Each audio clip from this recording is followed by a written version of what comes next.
make a start. So good evening, all. Good evening, fellow committee members. Good evening, management. Good evening, staff, and all those that are tuning in. Welcome to the Town of Gawler Audit and Risk Committee meeting for this Thursday, the 6th of August 2026. Before we commence, I would just like to acknowledge that this land that we meet on today is the traditional lands for the Kaurna people, and that we respect their spiritual relationship with their country. We also acknowledge that the Kaurna people as the custodians of the Greater Adelaide region, and that their cultural and heritage beliefs are still as important to the living Kaurna people today. Moving on through the order of business, agenda items 2, attendance record. We have items 2.2, we have apologies from Mayor Shanks and apologies from Councillor Lorna for tonight's committee meeting. Item 2.3, we'd have nil motions to grant leave of absence. 2.4, we have no leave of absence. 2.5, nil for non-attendance. Moving on to item 3, are there any declarations of interest that committee members wish to declare? None? Thank you. Moving on to item 4, being the confirmation of the minutes of the Audit and Risk Committee meeting held on the 5th of May 2026. I have a mover and a seconder that those minutes. Thank you. Ben, seconder. Thank you, Sam. All those in favour? Thank you. That is carried. Item number 5, any business arising from the minutes? Neil? Moving on to agenda item 6, items in regards to decision reports. Item 6.1 being the appointment of a deputy chairperson for this committee. Happy for Renee to speak to the item. Thank you. Through the chair, this is a straightforward procedural report. Under the committee's terms of reference, the committee is required to appoint a deputy chairperson from amongst its members at its first meeting. The deputy chairperson will act as the presiding member when Mark is absent. The appointment provides continuity and clarity who will chair the meeting if required, and the appointment is for the same term as the chairperson, noting that if the person's term ends prior to the chairperson, a new deputy would need to be appointed. The committee simply needs to nominate and appoint one of its members. Thank you, Renee. Open up for discussion or anyone wishing to nominate for the position of deputy.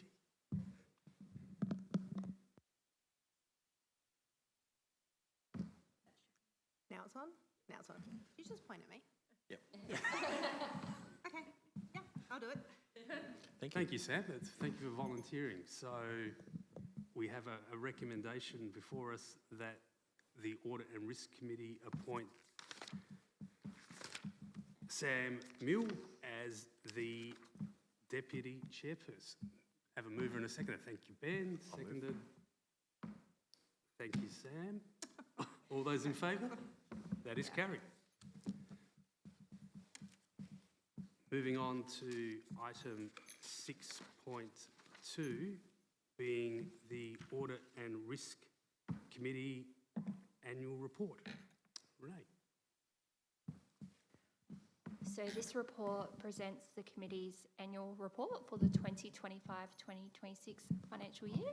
It summarises the work undertaken during the year and demonstrates how the committee has fulfilled its legislative responsibilities and its responsibilities under the terms of reference. The committee is required to provide an annual report to Council, and the report is also included in the Council's annual report. The committee held 4 ordinary meetings and 1 special meeting during the year. and it maintained oversight across a wide range of things, including council's financial statements and financial performance, internal controls and risk management, governance compliance, and a number of council policies. The committee substantially completed its 25-26 work plan. Where an item was not completed, it's generally because the relevant trigger didn't arise, the item was not due for review, or it was dealt with through another council process. The report also acknowledges the contributions of our outgoing members, Natalie Johnson and Christine Hahn. So the recommendation is for the committee to adopt the report and recommend that council receive it. Thank you, Renee. So I'll open up the item for any comments or discussion by committee.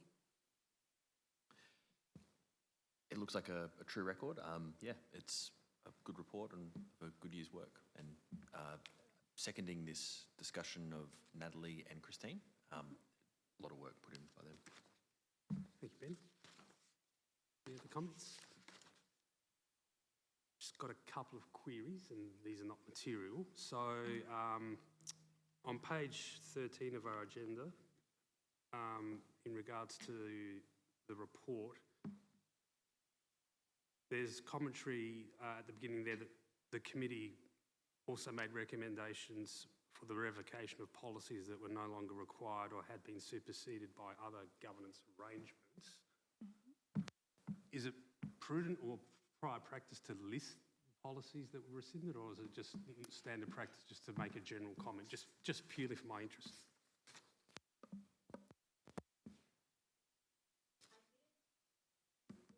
Sure. No, that's fine. I understand the rationale here that we're in the council's in the process of trying to consolidate our policy suite, and a lot of the policies are more operational, therefore they are being converted to procedures. So just noting that point. So I'll go back to page 10 of 90 in the report, talking about committee membership, and we're listing the memberships. Just wondering, with Ben's as an independent member, do we need to put his appointment date on that table? Yeah, again, not material, but just to close that out. That's all I had. But yeah, as I said, as Ben's indicated, a material amount of work undertaken by the committee, by Ben and his former committee colleagues. Yes. Just a question. Ben, were you appointed in this term, or have you been appointed? Like you're carrying on. This is your second term. Yeah. So I think my first meeting was 1 July. Yeah, so we normally just, if you're actually appointed for if you're present for the whole year, we don't normally put the date, so appointed. Right, I see. It's just the fact that we've put resigned for Natalie and Christine, and because it's the same as Mayor Shanks, so he was always an existing, like he's a continuing I see. Member. That's hence why we haven't actually put their dates. Right, thank you for clarifying. Any other comments from committee? So we have a recommendation before us.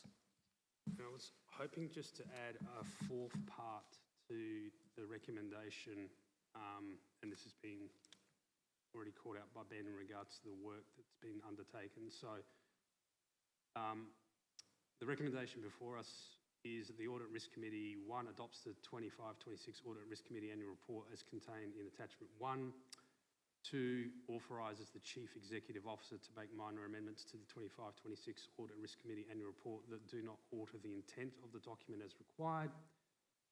3, recommends to Council that the 25-26 Audit Risk Committee Annual Report be received.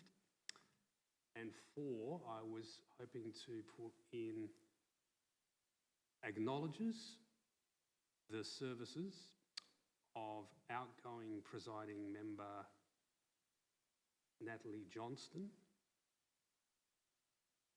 and independent member Christine Hahn, and thanks them for their contribution to the committee and council's governance arrangements.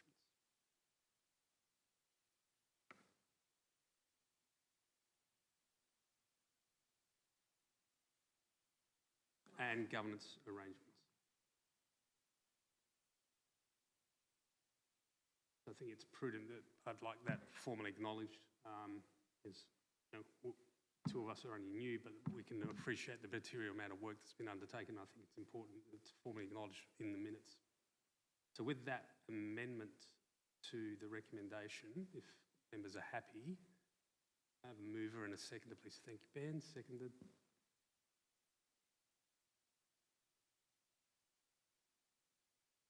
Thank you, Sam. All those in favour? Thank you. That's carried.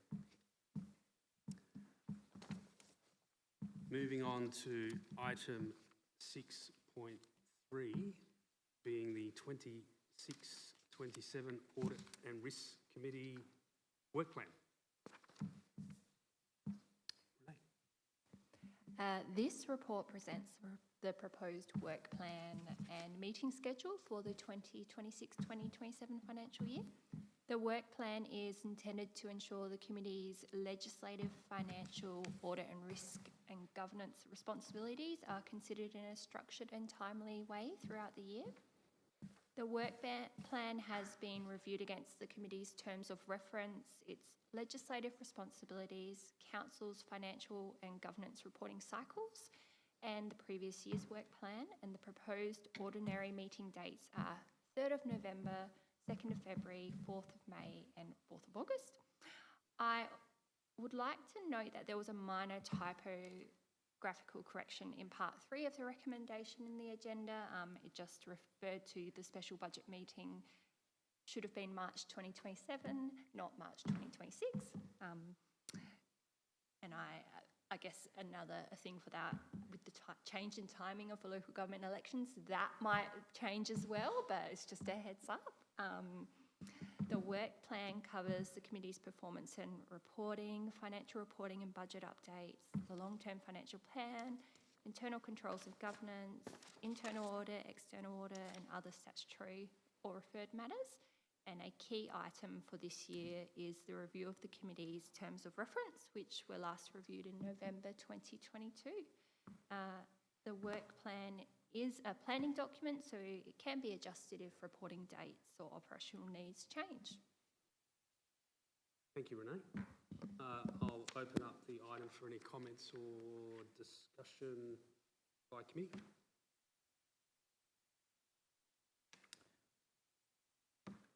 The risk of adding more work for ourselves, I note that the BCP, the Business Continuity Plan, is not planned to be covered this year.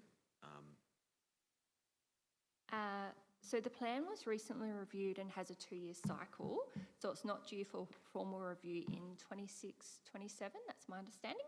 But updates can still be brought to the committee if required. Yeah. And the last item we've got today talks about Cyber CX doing a review of the BCP. So so that will obviously be an update that we can bring back to the committee. Absolutely. Cool.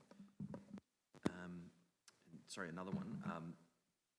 I note the review of the infrastructure management plan has not been scheduled, which I think aligns with the plan, the formal review timing.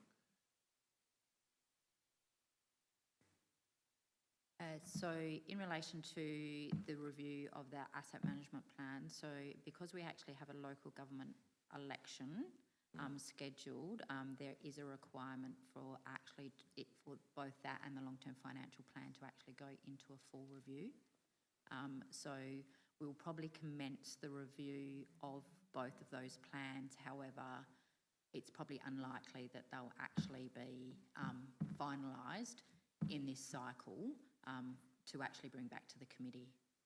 So that's hence why it wouldn't be listed.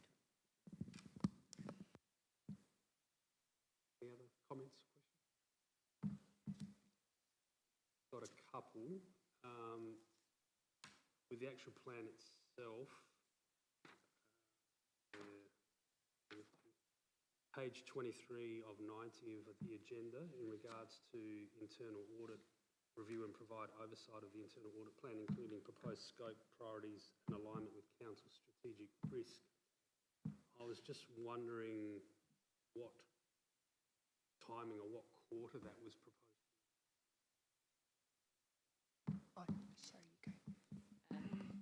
So essentially, it will probably be within the first half of the year. So with regard to the internal audit plan, so we have just recently rolled that for another 12 months, just so we could actually complete the last couple of audits. Normally, so there'd probably be one in the first quarter, and then potentially the second one will actually be in the first half of third quarter, next calendar year. Yeah, so just to complete that plan, and then we'll probably will recommence planning for the next 3-year cycle of that plan. And we will also be going out to tender as well for the internal audit function. Just test the market again. Thank you. Just on the next page, 24, dealing with external audit. So we've got review the interim external audit report, quarter 3, but we're reviewing the final external audit report and audit opinion in quarter 2. I'm just wondering whether that should be swapped.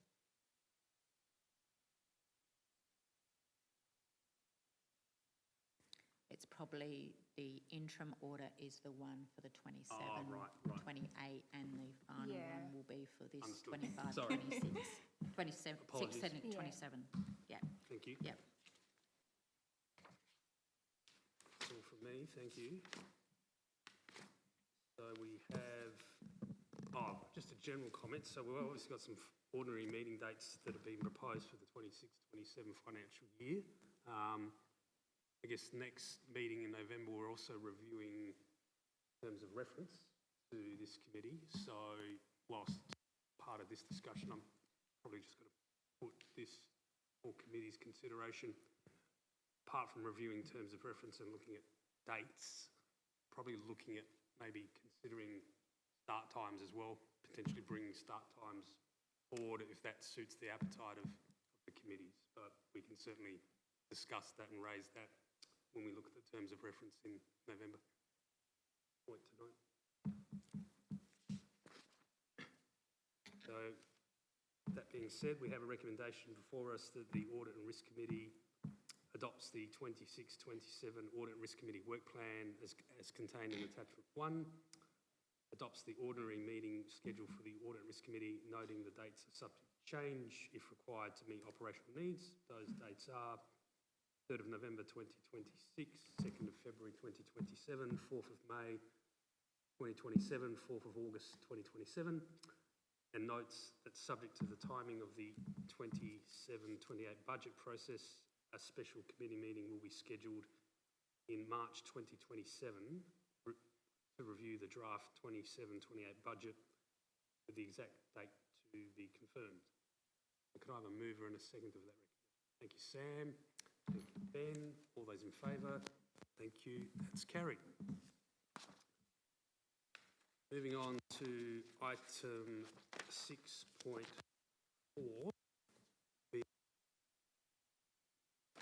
the policy review, budget management policy.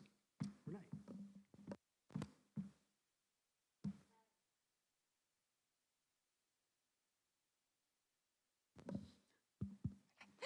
This report presents the revised budget management policy. The review brings the existing budget management policy and the budget review policy together into one clear policy covering that full budget management cycle.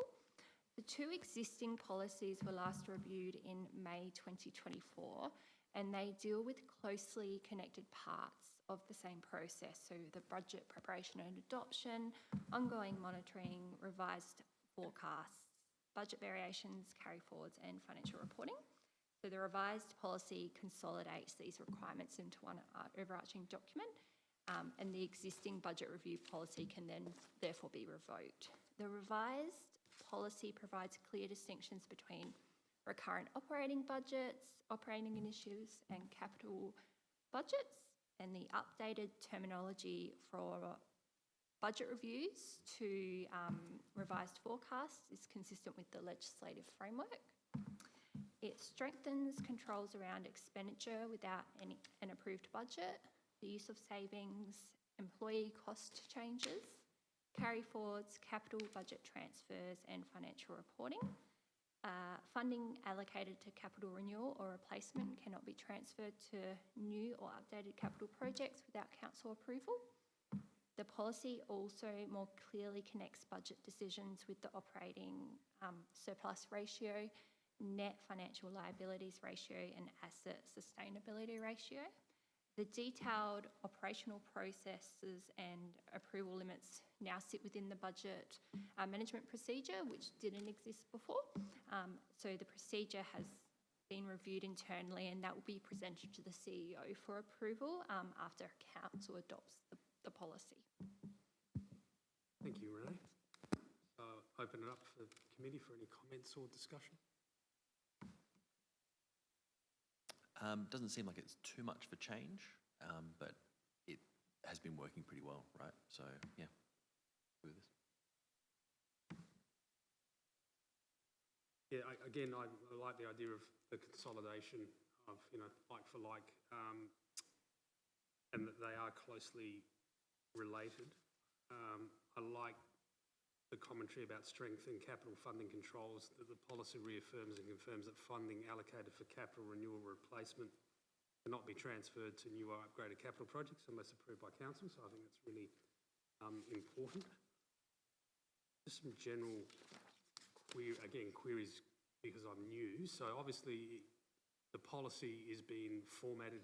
I'm assuming this is a new the standard template that's now being used, and the standard template doesn't actually have a dedicated.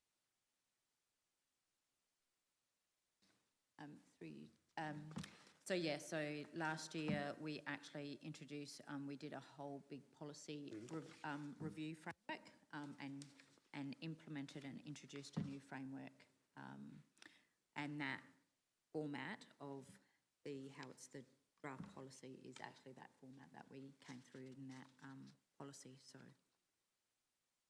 yes. Thank you. In item 5.6.2 of the policies, page 33 of 90 in the agenda, it talks about revised forecasts, and it says that revised forecasts will be presented to the Audit and Risk Committee for review and comment prior to being considered by council, unless timing or operational requirements make this impractical. If that's the case, is there an opportunity for the revised forecast to be presented to the committee in an out-of-session arrangement, a circular resolution? Yes, that is possible.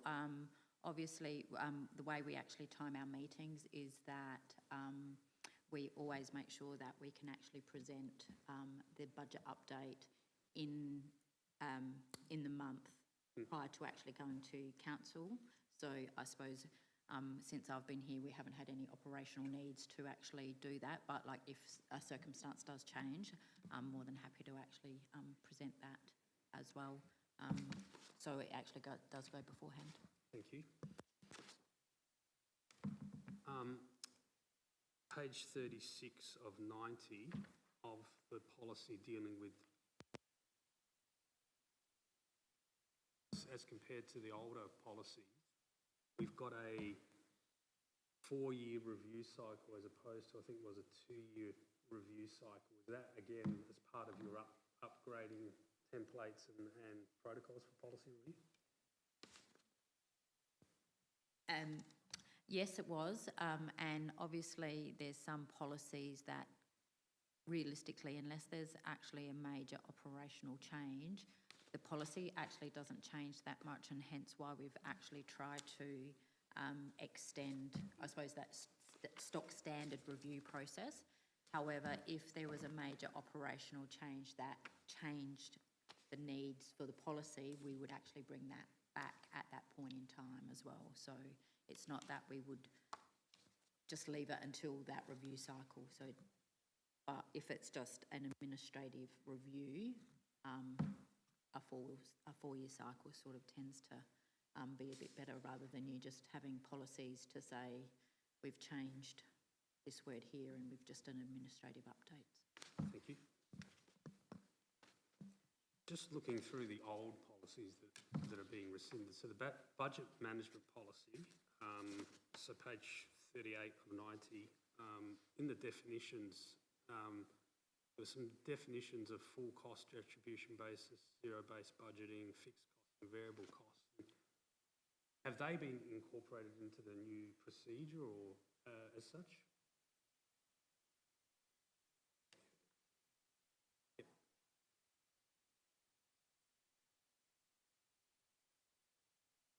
Right, yeah. Yes. Or the procedure. Yeah. No, that's good. I was just cross-checking just out of curiosity. Thank you. And also, in the budget management policy, Appendix 1, so page 47 of 90, being an authority to amend budget table. Just wondering, it's a very useful table. Is that, again, incorporated into the procedure? Yes. Yes, it is. Great. Yep, Excellent. Thank you. Guide, I think. absolutely. Yep. Thank you for answering those questions. So we have a recommendation before us that the Audit Risk Committee recommend that Council adopts the budget management policy as contained in Attachment 1, revokes the budget review policy as contained in Attachment 3, and authorises the Chief Executive Officer to make any amendments to the adopted budget management policy of a minor or technical nature if required. Move, please. Thank you, Ben. Seconded. Thank you, Sam. All those in favour? Thank you. That's carried. Moving on to item 7 being information. We have item 7.1 being the governance compliance update for quarter 4, 25-26. So this is one of our stock that we present. Just that we are actually complying with our legislative requirements from a governance perspective. It's fairly self-explanatory in a easy to read, and whereas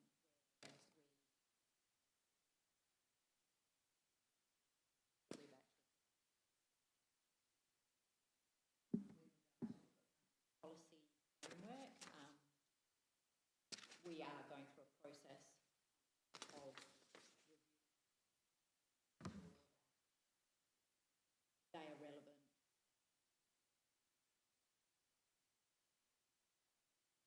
within the and then operational policies which are outside the remit of the audit. So necessarily see to you. And obvious and with the delegation, delegations are always a moving feast. So I would be very for that says that they're all up to date. We've just recently had a structure as well.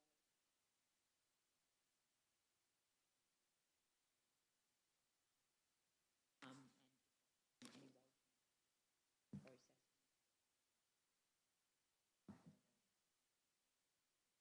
But again,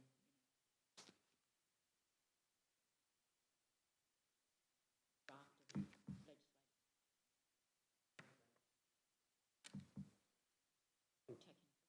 Thank you. Any questions or comments from committee? I've got one. Oh, there we go, if I can. Just so I can understand a little bit more of Sharon, is this, these like governance functions, something that changes like yearly, or are they always that, like that's your legislative requirement, so then your activities change, or should I expect to see these things like all the time? Like I would imagine for example, the policy governance stuff is probably like an ongoing thing that you get to do for the rest of your life. Yes. But yeah, I was just curious because some of them have got dates on of them and some of them haven't. So I was just wondering. So under the Local Government Act and the regulations, there are a lot of requirements, like especially in relation to obviously the allowances. So the Act and the regulations specify what we actually have to have on make available, where we have to have it on the website, how often we actually have to have it updated. So that's why some of the stuff is in relation to has dates. Yep. But yeah, so then the other one. So where there's actually a local government reference, they're actually, they are just stock standard things that we have to actually comply with, and then normally a quarterly or annual basis. With the policy framework, so there is a combination of policies that legislatively we have to have, and there are things that the Act will also tell us what the timing of that. Yep. And then there's just the stock standard operational ones as well. So you'll find that after the local government election, there's a whole swathe of policies that basically have to be reviewed, because the Act says that within a certain period after a general election, we have to actually review these policies. Most of those policies relate to essentially the council, the new elected council, and how they're going to operate as well. But also that probably also gives us an opportunity as well to look at some of the things like our meeting procedures and all that sort of stuff as well, because we have to do that as part of a legislative requirement. So pretty much from a governance perspective, it's the same. It's pretty much rinse and repeat, unless something comes up that we feel that's out of the ordinary. Great, thanks. Any other comments? So the actual table, I think, is a very user-friendly table.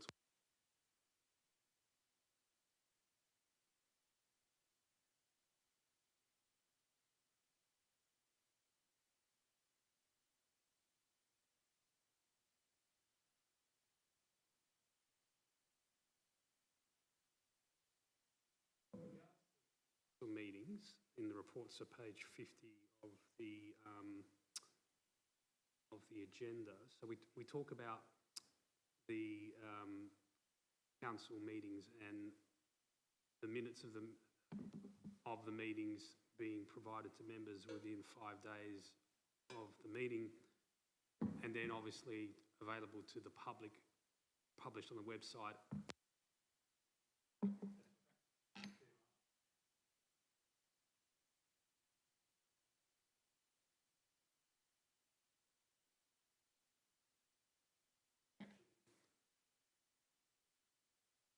It's as soon as practical, but normally our approach is to sit there and say, so we have two processes. So we have an internal mechanism to actually distribute them to council members, and as soon as that process is that, we'll pretty much put them up on the website unless we have some technical issue but pretty much when we send them out to council members, we'll put them on the website. Without practice. Thank you.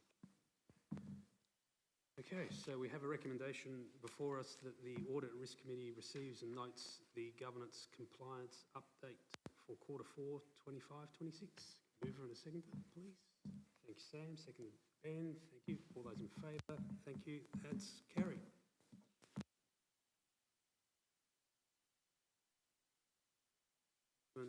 Point 2 being the 25-26 external auditors.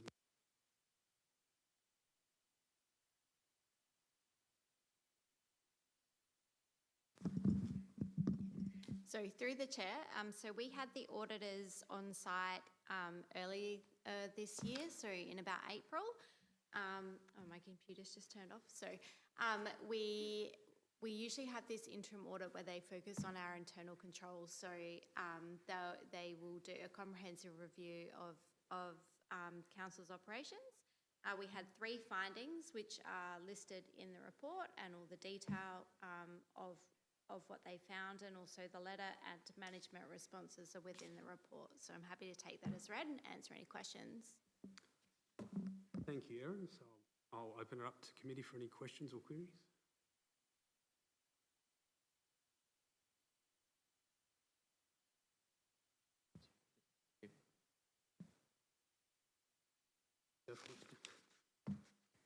Is it on? Yes, it's on. Just interested to understand a little bit more around the contract management register finding that you had, and just curious to know how you fixed it and how you're, I guess, want to make sure that that doesn't happen again. Yeah, sure. Yeah. I'm going to handball this one to Renee. Sorry, I'll just scroll to it. A second. 53.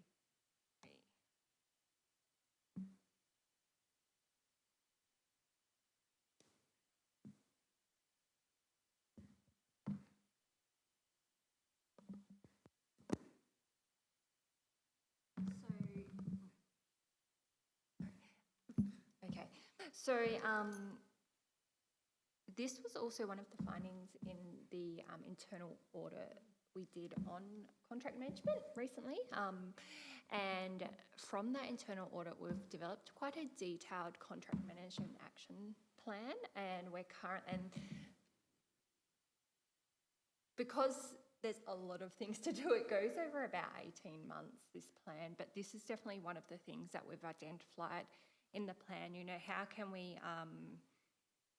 improve our processes, review our procedures? How can we, I think in this circumstance, it's really around training of staff.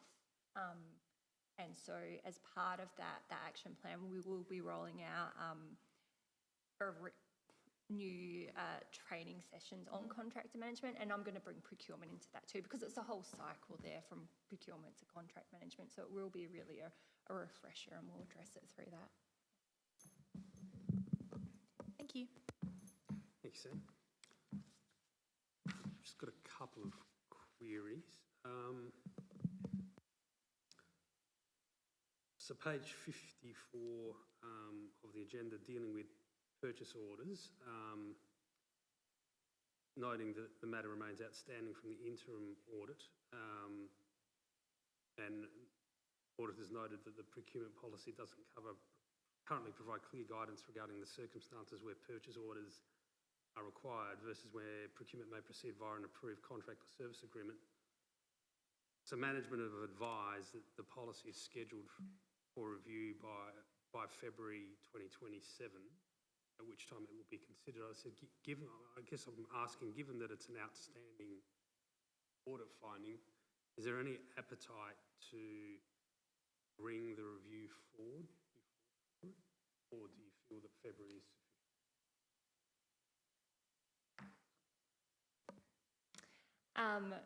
There's no appetite to bring it forward. I think this is possibly, we do not make purchase orders mandatory at this council. So it depends on what's being purchased and what the conditions are around that. And I think it's just something that, you know, some divisions have made it. There are some areas that we do it mandatory, but really it's about the advantage of the purchase order is where you don't have other contractual arrangements in place, and we're ensuring that we're engaging the other party based on our terms and conditions, and it can be used to commit the funds in the system for people to manage it that way.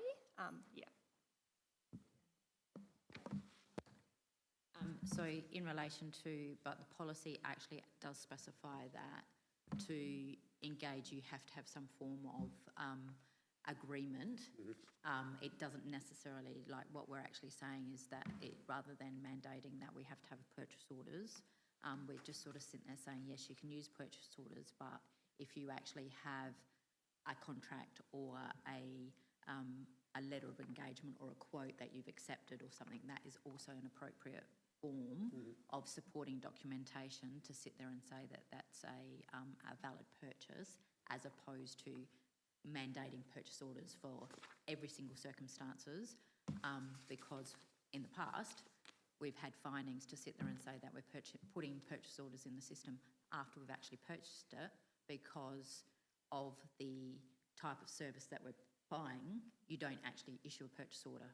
So I think it's you're damned if you do and you're damned if you don't. And I think that the approach that we've actually taken and the policy does specify that you still need some form of documentation rather than actually putting it through a purchase order. So, Thank you.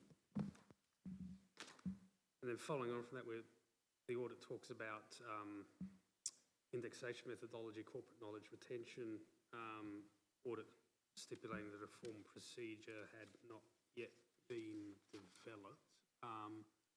Any idea or those timeframes and procedure may be considered? we had this conversation today. So essentially, we will actually do that as part of the year-end process. Right. I suppose our methodology and our approach to those revaluations and indexations will come forward at the November meeting, along with the financial statements.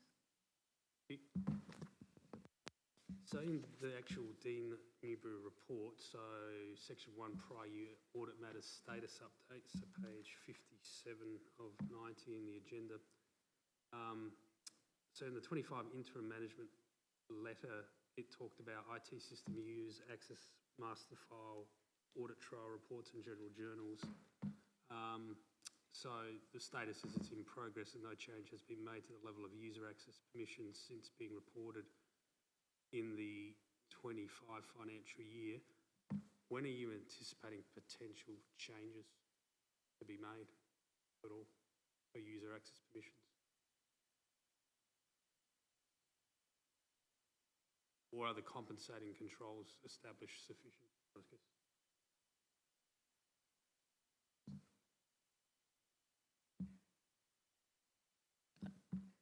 You go.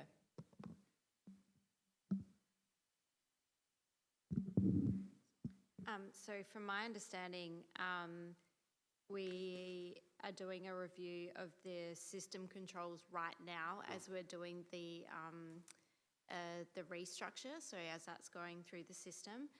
I don't think we've got anything in place for a review of general journals or master file audit trail reports at the moment. So in addition to what we've already done. Thank you. So on the next page, 58, dealing with the superannuation obligations for council committee members, I'm assuming that matter has now been addressed. It was due in the financial year of the current. Yeah, we've included an allocation in the budget, and we're going to ensure we make those back payments in this quarter. Yep. Thank you. So Sam mentioned, talking about the contract management plan and the contract management register and the finding.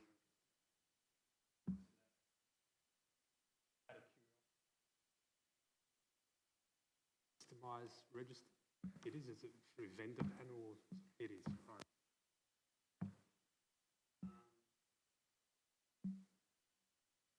Finally, council rate.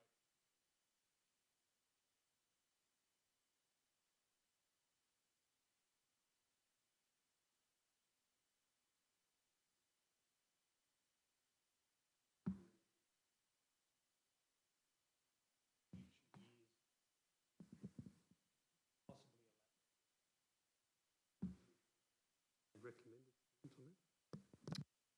Chair, so in relation to this situation, it was probably a bit of a transition of a new rates officer. So the way we actually do effective is that we pick normally the week before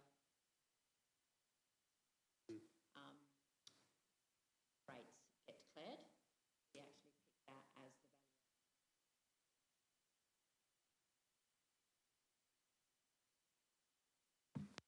Last year, there was a bit of a miscommunication, and then the supplementary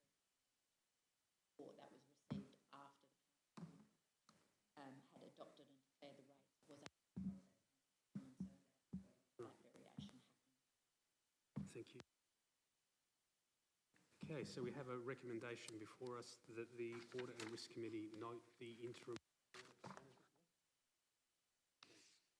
Thank you, Ben.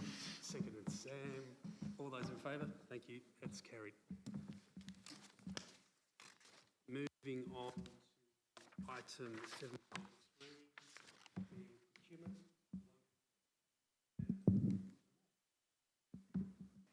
Thank you, through the Chair. This report provides the committee with a detailed annual report on local economic benefit through procurement. It outlines the outcomes of the 2025-2026 financial year and the initiative proposed for this new financial year to improve local supplier awareness and participation. Council's procurement policy defines the local area, local across in two kind of tiers. So you've got the local area being the town of Gawler and also within 20 kilometres of the town of Gawler. Competitive procurement processes apply a local economic benefit weighting of between 15 and 30%, and a review of relevant procurement plans confirmed that the required local economic benefit weighting was applied in all processes reviewed.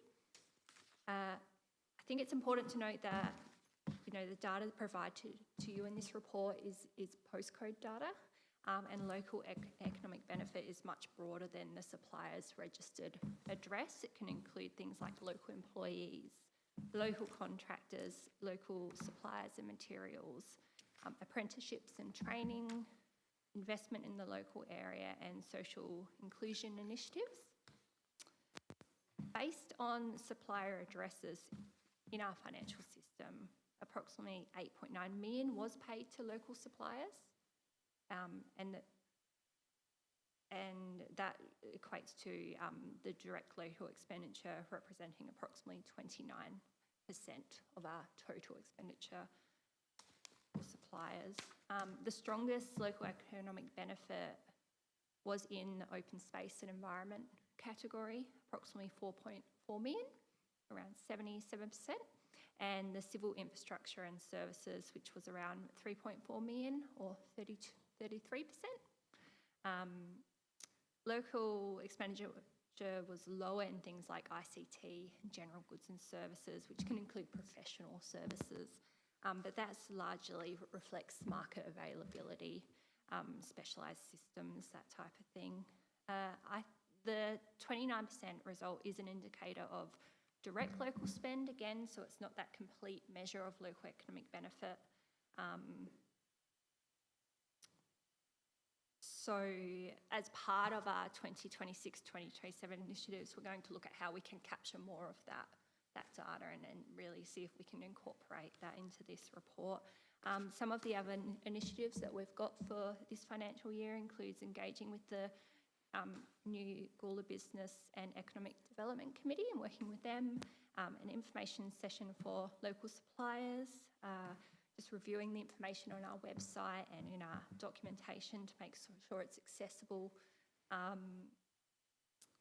publishing our forward procurement plan, providing staff refresher training on local economic benefit and fair and consistent evaluations, and improving, like I said, improving the collection and monitoring of commitments made by suppliers. Yeah.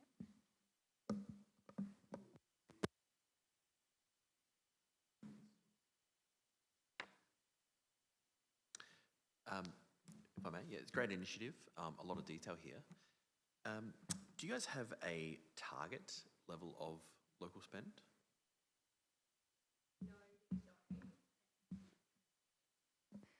No, we don't have a target, and I don't think that's necessarily something that we'd want to bring in, because what we are procuring can change from year to year, depending on what projects and initiatives get approved in the annual business plan and budget process. But we do have, I know that Chris has some KPIs around, how we're delivering on these local economic initiatives themselves, and that's kind of our measuring point. Great. And how does this compare to last year or the last couple of years? I'm sure you have those figures. Yeah. Local, Andy. The last time I pulled the data, which was about 18 months ago, it was around 24%, so it has been a bit of an increase in that period. Yeah. Great. And I see it lists Tier 1 and Tier 2. Are both of those, are the local figures including both of those? It is, yeah. Mainly because it's, just because they're not within the town borders, which is quite, a small, geographically it's small, it's still that broader benefit. Okay, one more. You've listed the open space and environment is like the large proportion of local, and I think in the next agenda item, we talk about a enhancing town presentation program that talks about savings achieved through insourcing some of those streetscaping and so forth. Is that going to have much of an impact on these figures, do you think? It won't, because the contractors that we are insourcing are not local contractors. Yeah. Yeah, in generally, like the main bulk of that work. So, we still get, our supplies and that kind of thing locally. Yeah. Yeah. Thank you.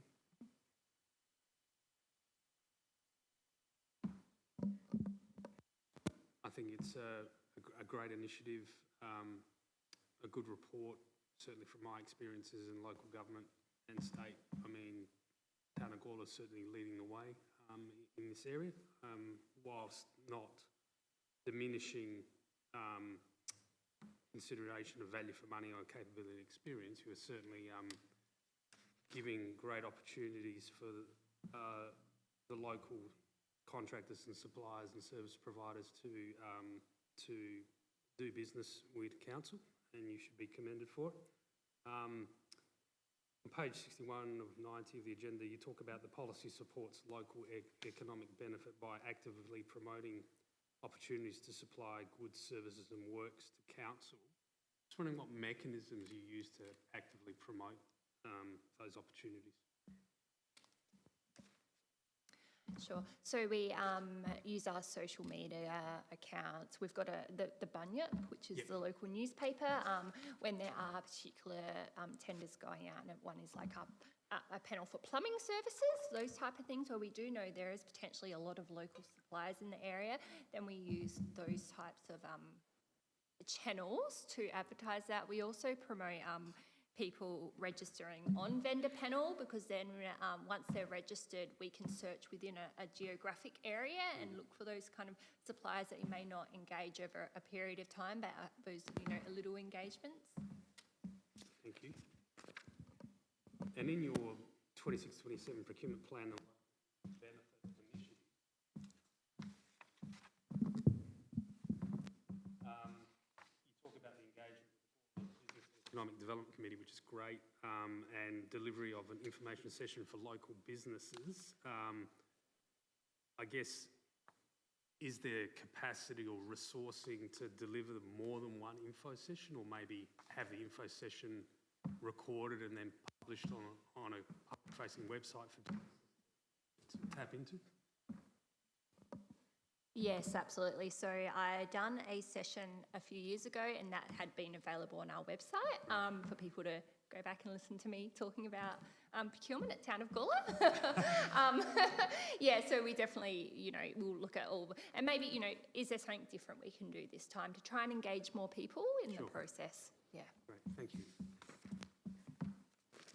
Okay, so we have a recommendation before us that the Audit and Risk Committee notes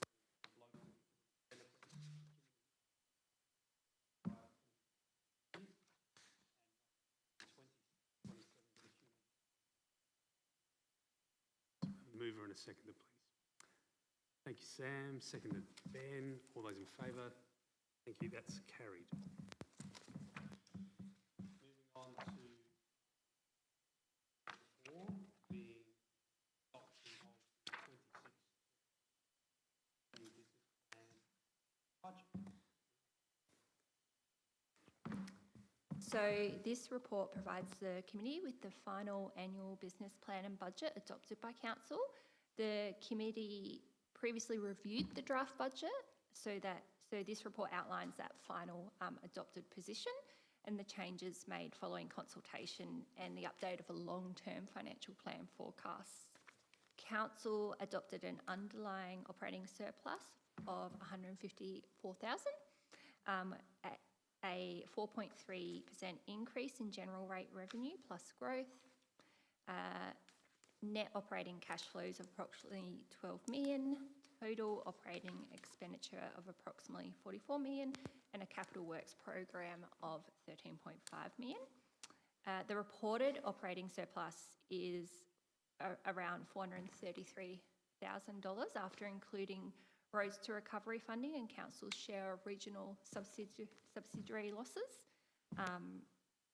Operating expenditure has increased by approximately 6%, and the majority of that increase is really related to the asset ownership costs. Employees and materials, and contract costs are forecast to increase by approximately 3.2%, which is, fairly good in line with CPI. Council received 21 submissions in the consultation process, and following consultation, Council provided an additional $8,000 towards the DADS group funding their program, and they also decided to discontinue the participatory budget allocation and redirected $25,000 to increase the community grants program. Some other movements between the draft and the adopted budget included additional interest costs, fuel and inflationary increases, supplementary roads funding, health program funding that we received, adjustments to waste income and expenditure, and some other updated income assumptions. And I'll take the report as read and happy to take any questions. I'll just include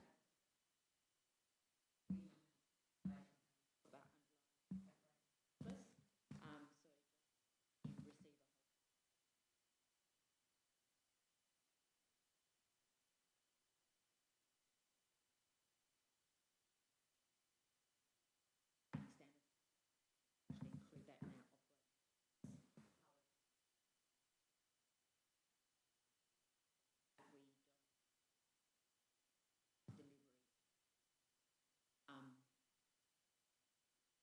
we actually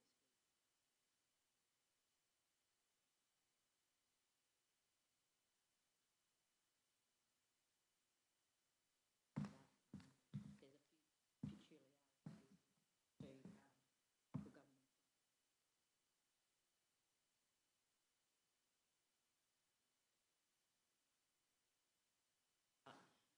And so that's where you might find that down to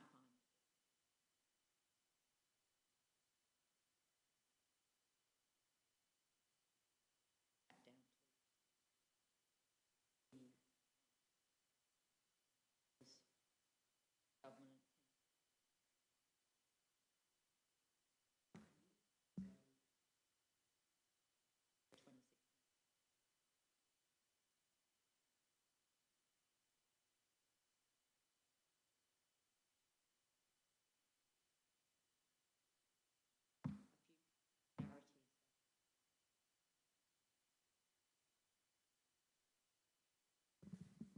Open it up, this item for any comments or discussion by committee.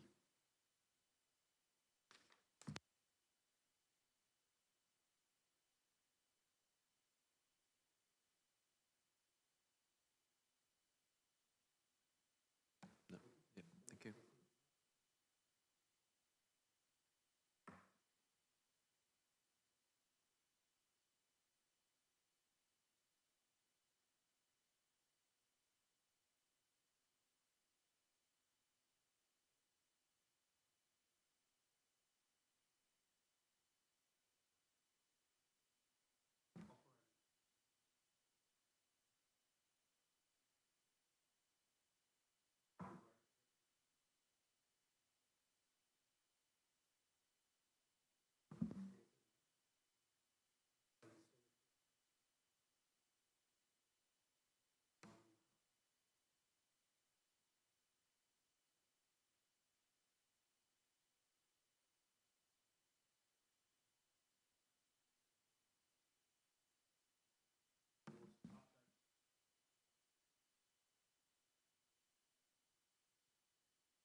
So through the chair, in Nathan's absence, I will take this report. So from a risk perspective, what we've actually done is that the Local Government Risk Services was offering some funding to actually undertake some cyber security testing. So we actually applied for that funding and was successful. And so Cyber CX, who has been working with Local Government Risk Services, came out and facilitated a ransom attack exercise, which I felt went very successfully. So present was all of the management team, and they just progressively took us through our ransomware attack, and also and worked through us as to how we actually would respond. We have received a report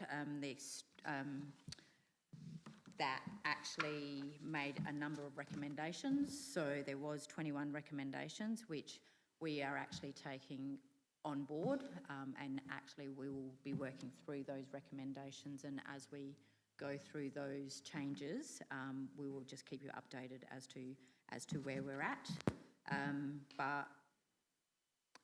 Yeah, I think that our response was very positive from that perspective, but it also identified probably lots of opportunities for us if we're ever in that unfortunate situation. I don't know if Chris wants to add anything to the commentary. No, sorry, yes. It was it was an excellent process, and it gave me actually a level of comfort looking across the organisation, because it is something that keeps me awake at night in the current environment. Like anything, there's always opportunities for improvement, but I think fundamentally the organisation is quite well positioned as it stands, and just some tweaks to further reinforce it. I think what became clear is our systems are in place, but it's making sure that our human resource are constantly aware and conscious, and that's just an ongoing challenge across any organisation. Yeah. Thank you. So I'll open it up for any comments or discussion by committee. I got a question. Oh, it's on? It's on. All right, I'm going to learn how to work these mics by the end of this. Were any of their findings in your mind like high risk? I mean, it looks like what they had to say went pretty well, but just curious.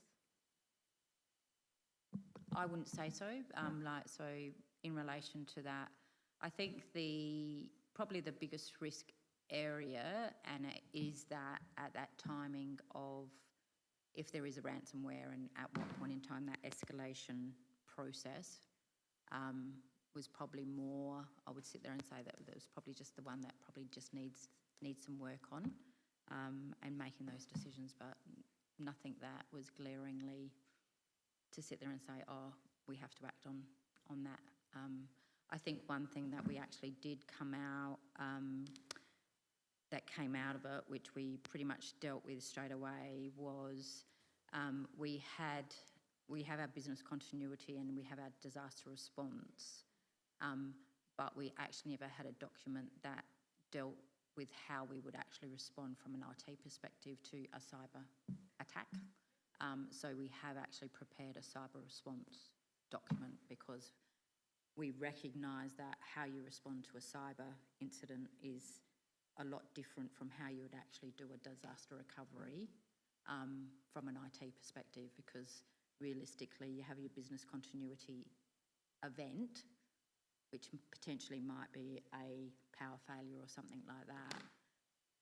The response from an IT is normally from a disaster recovery perspective or a systems recovery, whereas the cyber attack response is quite different from that disaster recovery. So that's one thing that we've actually already enacted on once we've actually done this exercise.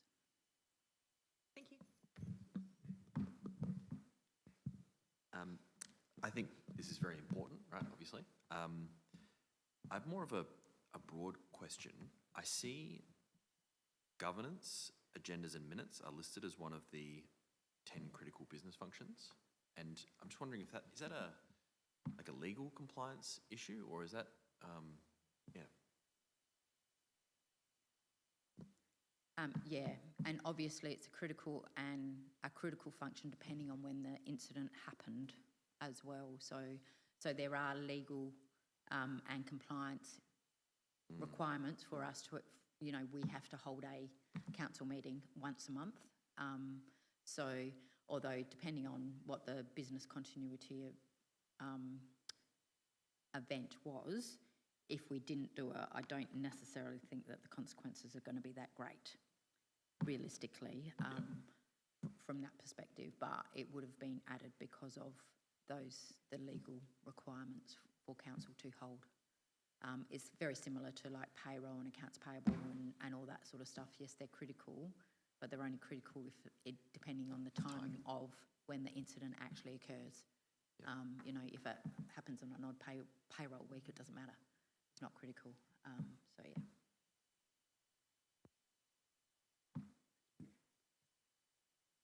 I note, obviously the BCP developed in 2022 using the LGRS template. Interesting to note the commentary saying concerns raised regarding its complexity.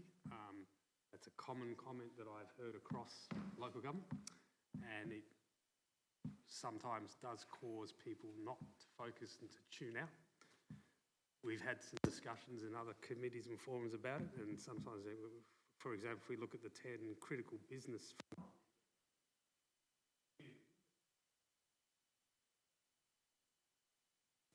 10 little small A3, A4 cheat sheets, for want of a better word, laminated to deal with what do you do if you're in payroll and there's an event.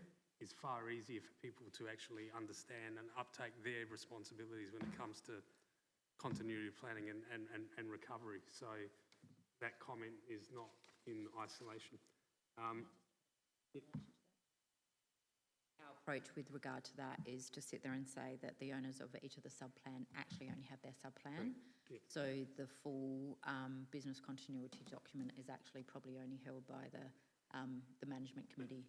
We don't expect them to actually understand that, but we actually want them to understand their sub-plan for what they need to do if they're impacted by the event. And it's also good to note that we'll be provided with regular updates on the implementation of the recommended actions from the report from CyberCX. I was just wondering whether, for the benefit of members, whether it would be useful to actually obtain a copy of your updated BCP as endorsed by Council at the May meeting. So we've just got it for reference. And if possible, maybe just a copy of the CyberX report, just to note the recommendations, just so that we have that background. Yep. Thank you. Any other comments? No? So we have a recommendation before us that the Audit and Risk Committee notes the Risk Management Update Report. A mover and a seconder, please. Thank you, Ben. Seconder, Sam. All those in favour? Thank you. That's carried. So we have no items listed for discussion. Item 9, item 8. Item 9, we have no questions without notice. Item 10, no motions without notice. Our next ordinary Audit Committee meeting is due to be held on Tuesday, 3rd of November 2026, commencing at 7 p.m. I'd like to thank fellow committee members, staff and management for attending this evening's committee meeting, which I hereby declare closed. Thank you all.